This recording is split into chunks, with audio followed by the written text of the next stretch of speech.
Oxygen லெவலை அதிகரிக்க masala tea சமூக வலைதளங்களில் வைரல். நுரையீரலில் தொற்று ஏற்பட முக்கிய காரணமாக சொல்லப்படுவது ஆக்சிஜன் லெவல் குறையிறது தான். அந்த ஆக்சிஜன் லெவலை அதிகப்படுத்திக்க அன்றாடம் நாம் என்னென்ன எடுத்துக்கணும் அப்படிங்கிறத பார்ப்போம்.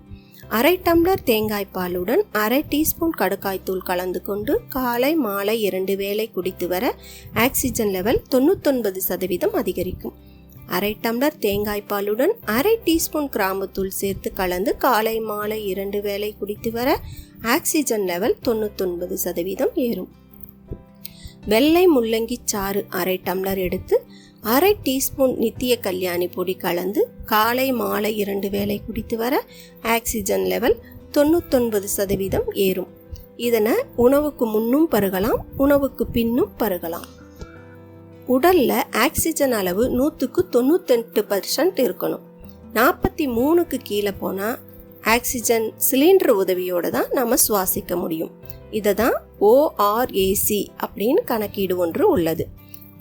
ஆக்சிஜன் அதிகமுள்ள பொருட்கள் அப்படின்னு பார்த்தோம்னா கிராம்பு, பட்டை, மஞ்சள், சீரகம், துளசி, இஞ்சி இவைகளை தினமும் எடுத்துக்கிறனால ஆக்சிஜன் லெவல் நமக்கு அதிகரிக்குது.